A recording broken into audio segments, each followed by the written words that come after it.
নমস্কার বন্ধুরা, আজকে আবার একটা নতুন ভিডিও নিয়ে চলে এসেছি। এই যে দেখুন বন্ধুরা, আমার হাতে রয়েছে দুটো ছোট ছোট বাটা মাছ। আজকে এই বাটা মাছ দিয়ে কচুরলতি রান্না করব। বাড়িতেই না বেশ কটা কচুরলতি ধরেছে, ভাবছি এই বাটা মাছ দিয়ে কচুরলতি রান্না করি আর আপনাদের সঙ্গে শেয়ার করি। সঙ্গে রয়েছে গাছে, আমাদের বাড়ির গাছেরই রয়েছে পুঁই শাক, ওটা আজকে ভাজি করে দেখাবো। আজকের ভিডিওটা কিন্তু খুবই ভালো হতে চলেছে, শেষ পর্যন্ত দেখার অনুরোধ রইল। তো প্রথমে আমি এই বাটা মাছ দুটো পরিষ্কার করে নেব। দেখুন বাটা মাছ দুটো কিন্তু একদম টাটকা তাজা ফ্রেশ রয়েছে।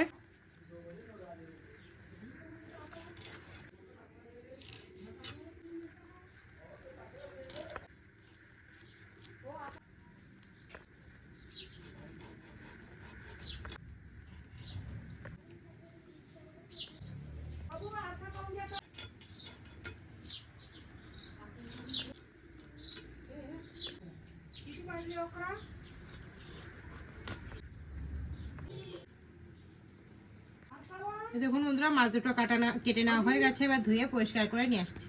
বন্ধুরা, মাছটা ধুয়ে পরিষ্কার করে নিয়ে এসেছি, ওটা আমি রেখে দিয়েছি। আর এদিকে দেখুন আমি কচুর বাগানে চলে এসেছি, মানে একই জায়গায় বলতে গেলে অল্প একটু জায়গা, তো এইদিকে এই সাইডে কচুর লতি হয়েছে।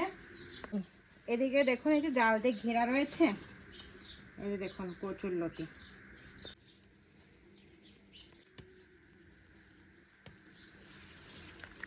দেখুন বন্ধুরা, কচুরলতিটা তুলে ধুয়ে পরিষ্কার করে নিয়ে এসেছি, এতটা হয়েছে। তো এখন কি করব, মাছটা এদিকে সাইডে থাক, কারণ মাছটা ভাজতে ভাজতে কিন্তু কচুরলতিটা আমি কাটতে পারবো না। সেজন্য আগে ভাবছি আমি কচুরলতিটা পরিষ্কার করে কেটে নিই, তারপরে রান্নার দিকে যাব।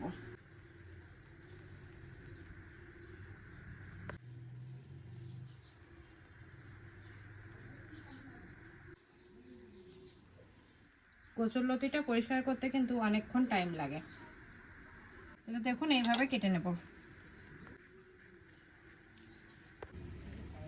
এটা দেখুন বন্ধুরা, কচুরলতিগুলো কেটে নেওয়া হয়ে গেছে সবগুলো, এবার এটা সাইডে রেখে দিচ্ছি। এবার পুঁই শাকগুলো কেটে নেব।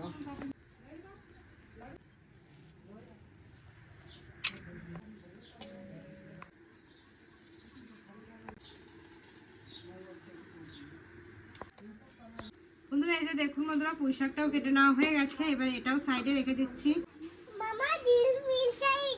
হ্যাঁ যাও।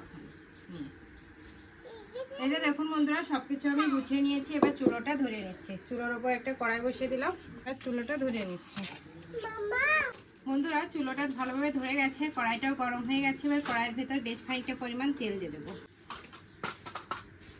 এদিকে তেলটা গরম হতে হতে মাছের লবণ, হলুদ গুঁড়ো ভালো করে মাখিয়ে নেব।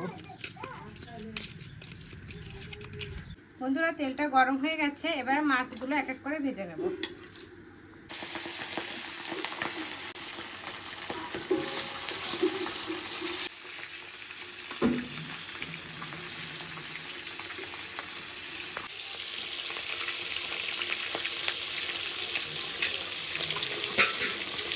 বন্ধুরা এদিকে মাছের পিসগুলো ভাজা হচ্ছে, আর এদিকে রসুন দেখুন, দুটো রান্নায় কিন্তু রসুন যাবে, সেজন্য অনেকগুলো আমি রসুনের কোয়া নিয়ে নিয়েছি, এবার এটা থেতলে নেব।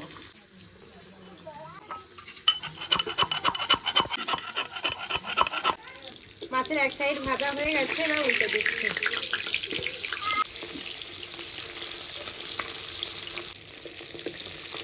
বন্ধুরা মাছের পিসগুলো ভাজা হয়ে গেছে, এবার উঠে নিচ্ছি। বন্ধুরা মাছটা সবগুলো ভাজা হয়ে গেছে, এবার ওই বাদ বাকি তেলে কিছুটা পরিমাণ রসুনটা ফোড়নে দিয়ে দেবো। রসুনটা হালকা করে ভেজে নেব। ভাজা হয়ে গেলে কাঁচা লঙ্কা চিরা দিয়ে দেবো। আগে থেকে কেটে রাখা পুঁই শাকটা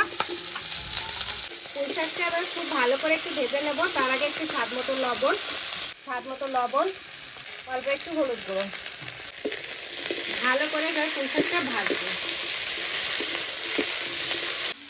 পুঁই শাকের ভিতর কিন্তু কোনো পরিমাণ জল দেওয়ার দরকার নেই, এভাবে ঢাকা দিয়ে দিয়ে ভাজলেই হয়ে যাবে।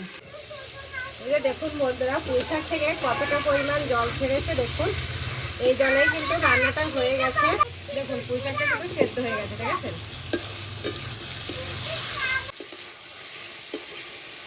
বন্ধুরা হয়ে গেছে রান্নাটা, এখন নামিয়ে নিচ্ছি। আবারও চুলোর উপর কড়াইটা বসিয়ে দিলাম, অল্প একটু তেল দিয়ে দিচ্ছি। আগে থেকে কেটে রাখা কচুরলতি, কাঁচা লঙ্কা চেরা, অল্প একটু হলুদ গুঁড়ো, মতো লবণ, হালকা করে একটু ভেজে নেব। দেখুন হালকা করে ভেজে নিয়েছি, এবার জল দিয়ে দিচ্ছি।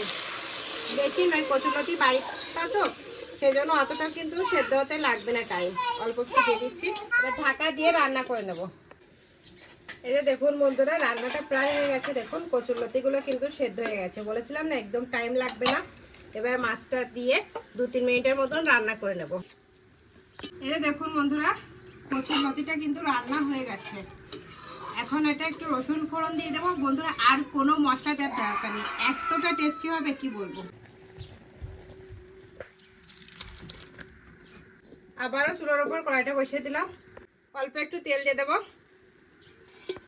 তেলটা গরম হয়ে গেছে, এবার রসুনটা দিয়ে দিচ্ছি। অল্প একটু লবণ দিয়ে দেবো, অল্প একটু হলুদ গুঁড়ো, ভালো করে ভেজে নেব। এটা দেখুন বন্ধুরা, রসুনটা একদম লাল লাল করে ভেজে নিয়েছি। এবার এই কচুরলতির তরকারিটা ঢেলে দেবো। এবার ভালো করে মিশিয়ে নামিয়ে নেব। বন্ধুরা হয়ে গেছে রান্নাটা, এবার নামিয়ে নিচ্ছে। এই যে দেখুন বন্ধুরা, দুটো রান্না কিন্তু হয়ে গেছে কমপ্লিট। এখন আমি খেতে বসে গেছি, খেয়ে টেস্ট করে বলবো কেমন হয়েছে। প্রথমে পুঁই শাকের তরকারিটা ট্রাই করছি।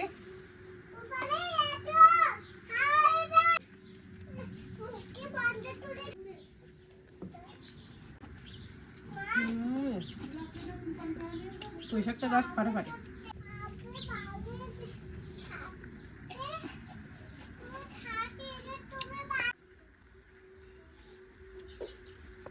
বন্ধুরা পুঁই শাক দিয়ে খাওয়া হয়ে গেছে, এখন কচুরলতিটা ট্রাই করছি।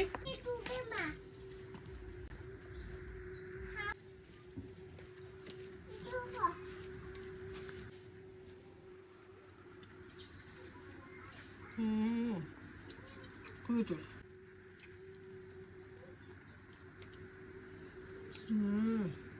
খুবই টেস্ট। বন্ধুরা আজকের এই রেসিপিটা জাস্ট ফাটাফাটি হয়েছে। আপনারা কিন্তু বাড়িতে একবার হলো এইভাবে রেসিপি বানিয়ে খাবেন আর আমাকে কমেন্ট করে জানাবেন কেমন হয়েছে। তাহলে আজকে এই পর্যন্তই। আমার এই ভিডিও দুটো যদি আপনাদের ভালো লাগে তাহলে অবশ্যই লাইক কমেন্ট শেয়ার করবেন। আমার চ্যানেলে যদি আপনারা নতুন হয়ে থাকেন তাহলে সাবস্ক্রাইবও করে দেবেন। আর হ্যাঁ, অবশ্যই পাশে থাকা বেল আইকনও প্রেস করবেন, তাহলে এরকম নিত্য নতুন ভিডিও সর্বপ্রথম আপনার কাছে যাবে।